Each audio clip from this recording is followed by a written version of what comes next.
Hey, what's going on, y'all? My name is Wande. You may know me from music or my channel, but welcome to today's episode.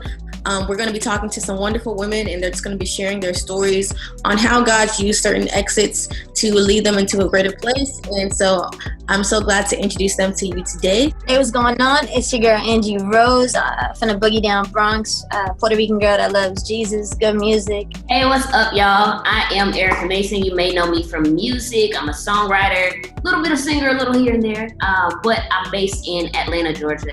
Hey guys, this is Eris. You may know me from Evan and Eris. I'm a singer, musician, songwriter, and I'm from Colorado.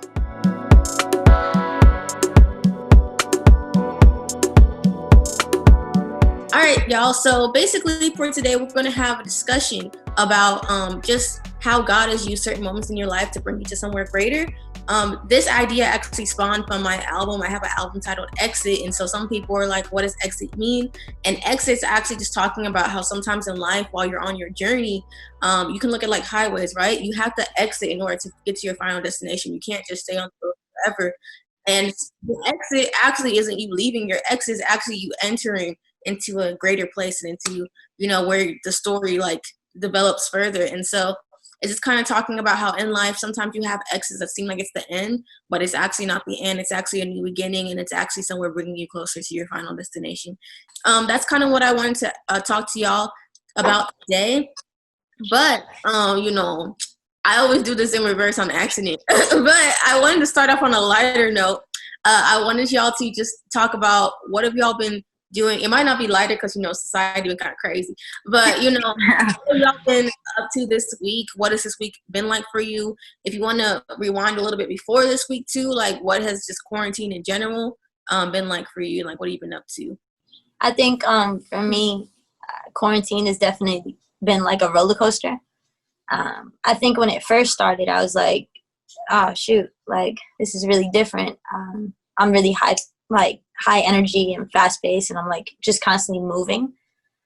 I really hadn't been home in a really long time for this long, and so adjusting in the beginning was hard, and then seeing like the different circumstances that everybody was living through became interesting because some people ended up with more money. I had friends that their businesses kind of surged, and then I had other friends that were like, well, we can't pay our rent and we're not eating. And the divide at first, I think, was extremely overwhelming. But coming into this week and last week, like your question asked, we finally found something to do, basically. And we started getting out in the community, and we did like a big give back on Saturday of food, produce. We had like a DJ on the block, and the borough president came by, and we were just like blessing people with hope and love and encouragement. And it was just like that. It gave me that spark again that I needed to like, all right, you know what? There is purpose. There is an assignment. There is something for me to do, even in a season that looks like a pause. That's fire. Thanks for sharing. So for me, the pandemic was, I think, like Angie said, a really big eye-opener because I'm also always just doing stuff. And for the first time in a long time, I just really had to slow down and stop and do nothing. And that was extremely hard. So I was working for a few startup companies and partnering with Facebook, doing a lot of like digital marketing and things and helping companies really find their voice and brand online.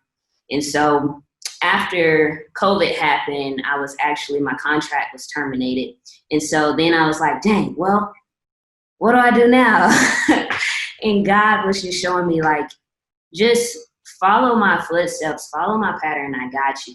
And so then opportunities just started to come from a lot of different secular artists at this time who are trying to figure out how to carve their voice in such a, I guess, heavy time. And so now I've just been figuring out how to create songs for secular artists who are not like Christian, but still have to figure out how to be creative and write these songs to where it's like popular, still cool, but it's also like positive and not using a lot of negative language and things like that. So that journey has been really, really good because, just being able to see the need right now that is even happening in the music industry and how my gift is being able to serve people who I never thought would want to like have a Christian writer write for them. Yeah, it's pretty dope. that's awesome. Well, look at God forcing people to be positive. Right. That's awesome.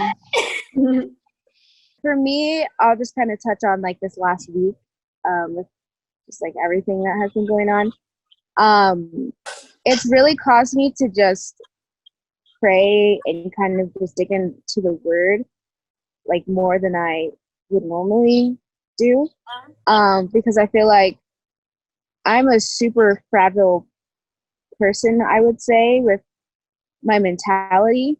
And so when all of social media is super kind of sad and like almost depressing to some, I have to just, like Philippians 4:8, I think that says like, think on, the things that are true, that are honorable, that are lovely, that are worthy of praise. I really just had to kind of just sit on that verse and make sure that I'm, putting God before all of the issues that are happening right now. So, I mean, it's been good. It's just been like super crazy. Like, it's just been very crazy. But for me, I'm thankful because, like without problems, like why would we need to pray to God? Like, why would we need to go to him? So I'm thankful in the sense that he is faithful and he will, I have full belief that he'll deliver us from, everything that's going on. But I've just been in his word and, just seeing what he's saying about the world, and yeah, just that's where I've been. Awesome. Thanks for sharing. Yeah. All right. So for my next question, it's also on the lighthearted note. I just want to know, like, what music have you been listening to? What's been your soundtrack during quarantine? I've been back in the 90s hard. Like, hard. Like, just a bunch of R&B. I've been listening to this one, song called Iconic a ton, too. From my homegirl. Yeah, but no, I've been definitely diving into like R&B and throwback hip hop for some reason. I don't know if it's just being home and the climate, like Eris was touching on. Like, I think that was a time in music that we would talk. Like, people were on tracks, like painting real, like Love is Blind was pop sounding by Eve, but that joint she was talking talk. And I think I'm just craving that in my soundscape right now. Yeah. I've been listening to a lot of lo-fi instrumentals. So I'm like a really jazzy, bluesy type of person. So unfortunately, all of my sound has just been instrumentals, because I think that there's so much that can be spoken without words, just in instrumentation. So yeah, I'm a lo-fi baby all day. Nice. I've been listening to a ton of just our unreleased music. We've been on just a crazy writing game, and when I just get discouraged, I'm just like, okay, I just need to listen to I'm very excited about everything that is going to come out soon. So I just like to, listen to it. And I'm also a very big perfectionist. So when I'm listening, I'm enjoying, but I'm like, okay, I definitely need to redo that, or definitely need to fix that. So, but I've just been on like original vibes. Well, that's dope. We can't wait to, hear the new tracks. Even like I've just thought about like y'all's old song, like where you said like God Heal Again. Like that's even very relevant right now. Right. Yeah. And speaking to like what Erica was saying, I thought it was interesting because whenever I was in art classes, like in elementary school, kindergarten through like 5th grade and stuff, like our teachers used to only play instrumentals while we would paint. And then so that's so interesting because like even though it was instrumentals, I can still remember the instrumentals now, but like they kind of evoke an emotion while you're painting and stuff. Yeah. So that's really crazy, man. And then with the 90s thing, I always think that's so crazy too, because sometimes I listen to 90s music and I'm like, yo, I kind of want this to make a comeback, because like even like you look at like even stuff like Boys to Men and stuff like that, like yo, like they sing it from their heart. Like, trying to say. All right, lit. So now I wanted to go into like the main conversation of the day, just about exits. So I just wanted to ask y'all, in your life and in your career. So you can have two separate answers, or for you, it might just be one answer. So I wanted to ask, in your life and your career, what was one major exit that happened that actually ended up being an entrance into a greater place that God was taking you?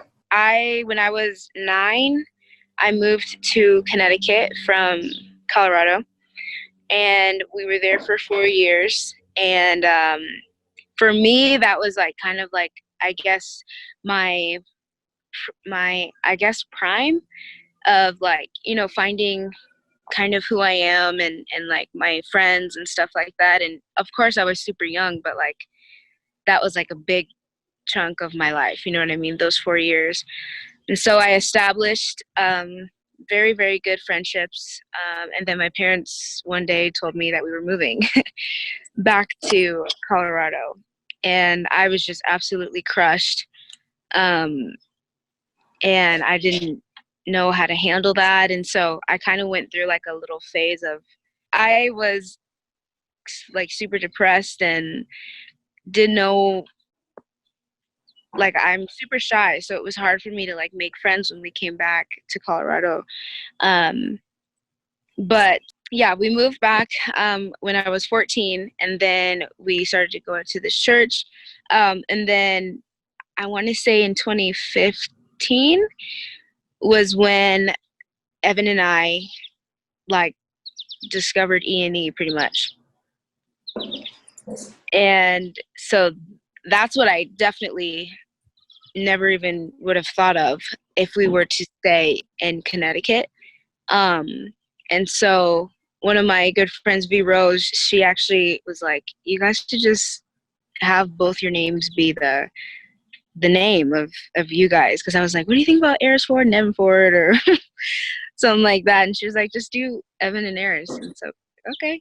And so that's the outcome of coming back here. And that was a part of God's plan for E&E and my family. And so it's like a blessing. It was a huge blessing in disguise. And I'm absolutely 100% grateful that we moved, because I think without it, then I don't know what would have happened. So it's dope. Well, yeah, shout out V Rose, because, Evan and Eris, that's a quality name, rolls off the tongue. And then, Right.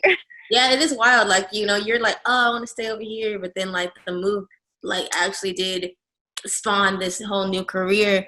And then I also wanted to ask you, like, has there been anything, like, in your music career now that, like, the shift in you, I guess that, like, you didn't realize, would get to where you are right now? Like, anything that occurred during that journey as well? I think it was probably the length of time that we had to wait to release music, because it was a super long time.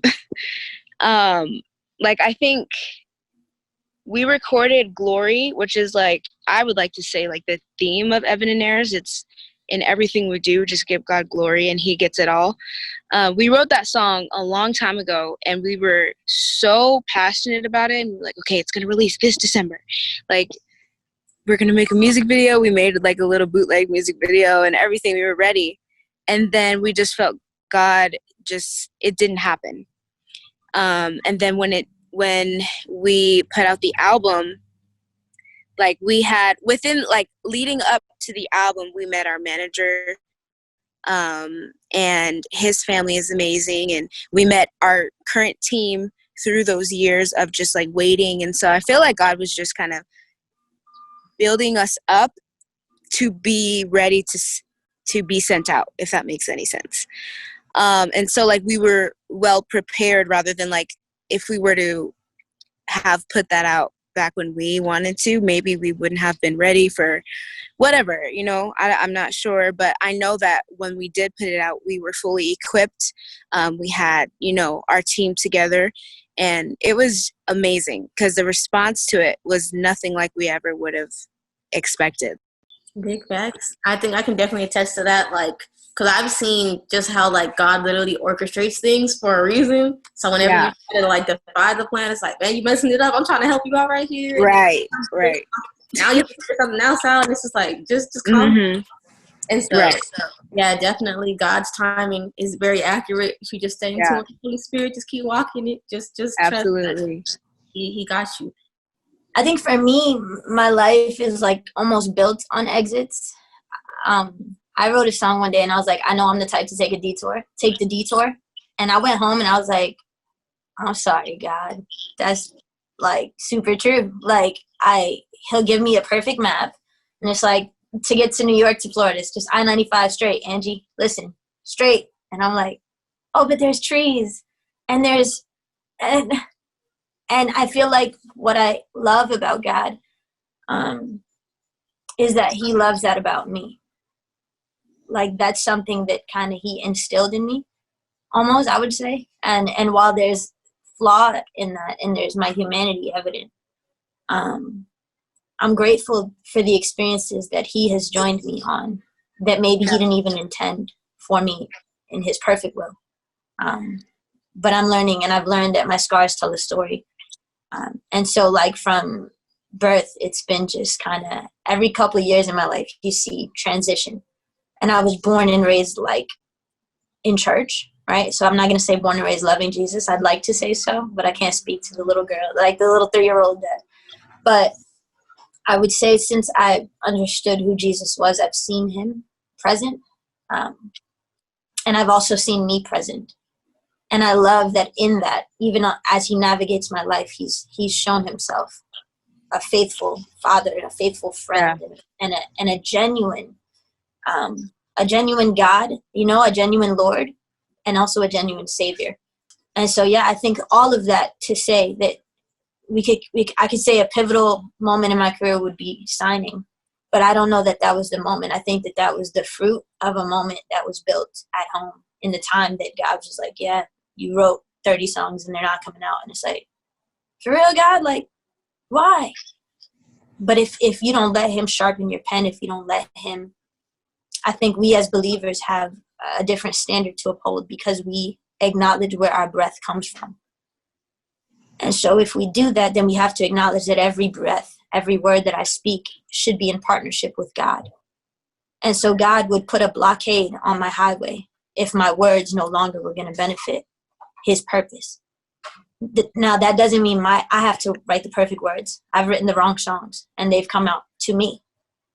But to God, he's like, I have a perfect plan and a perfect purpose, and I'll partner with you even in your flaws to get you to the perfection, because it's his kindness that leads us to repentance. It's iron that sharpens iron. It's his fire that turns us into the gold and that pulls out the best in us.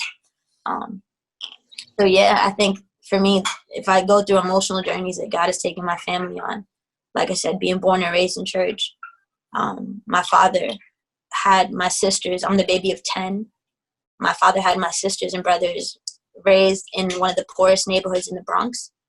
And he told us a story. He said that God asked him to move. That he wanted to move. He was asking God to move because there was cops and helicopters and he was walking home from church. And he's like, God, like, I got to take my kids out of here. And God said, did I not protect Noah's children in the ark? Don't you think I can protect yours? And he stayed in that community. He stayed pastoring. And 30 years later, my sisters are pastors. My sisters are evangelists. My sisters now own homes in Newburgh. And I think that speaks to the volumes about waiting for the exit, right? Yeah. Waiting for that time and listening to what God is saying. So yeah, that's it. I'm going to stop. But that's the vibe. Okay, Pastor Angie up in here, it's the word of the day. We love to see it. So for me, it's a little funny because God was like telling me, oh, you about to move to Atlanta and all this kind of stuff. I didn't have no money. I didn't have a job at the time. I was doing music full time, but I didn't have enough to actually like pick up everything and relocate my entire life to a more expensive city. And so when he opened that door for me to be able to get here, I thought that was going to be my like arrival, right? Like, this is it. We pop in. This is about to happen. And for the last 2 years, when I tell you, like, that was the instant for like to God processing my heart, because I thought it was going to be like, all right, I exited this crazy season where I come from, a town where I live right next to the KK. Like, it's not, racism is a real blatant thing out there. And so coming into Atlanta, where it's the Black Mecca, it's the Hollywood of the South, I'm like, okay, God, we here. And he told me to stop doing music, don't release anything right, but just to be quiet. And in that moment, I really wrestled with my worth and my validation, right? Because for me, I tied my value to whatever it was that I was doing. So I was a very like performance-based individual. So anytime that I was able to do something and get applause, then I would assign that to like, oh, I must be a great person. I must be doing awesome things, right? And so throughout that process, I think God was entering or causing me to exit that season of like, what's the word? When you're self-centered, like selfishness, and you have your self-ambition, and causing me to go into a place where I was literally dying to self and really caring for my cross. And so I spent a lot of time in my word and just wisdom. And one of the, I think, the most life-changing things that he told me was that, one, your worth is not defined by the decisions that people make concerning you. That was a really big one because I struggled with just growing up with rejection a lot, which is why I felt like, okay, I gotta work, I gotta prove myself, I gotta show up. If anybody who doubts me, I'm gonna come back 10 times harder and prove you wrong, right? And a lot of that was kind of just stemmed out of feeling rejected. And so God was just speaking to me. And basically, another thing that he said was that, like, your worth is not defined by the legacy that you leave.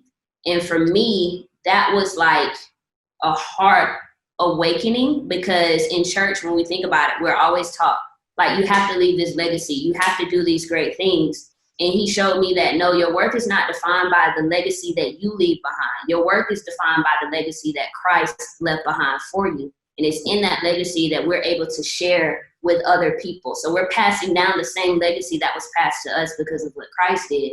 And so what that caused me to do is just shift my focus from it being about me and really putting my focus and attention on the intimate relationship that I have with God. And so when I was able to kind of pull off those layers, I felt like I was able to get to the real me and really identify, like, okay, my worth is not defined by all of this music, because this music, at the end of the day, somebody else is going to drop something. Somebody else is going to be great. Like, there's always going to be this cyclical thing going on where there's always new things coming out. But the constant that we have in our lives is Christ. And for me, that was the thing that kind of stuck to me, that solidified me in my career. Because once I got a hold of that and I stopped looking at whatever my activities that I was doing or my performance was happening and associating that to my value as an individual, I think that that's when God really started to open the doors for me.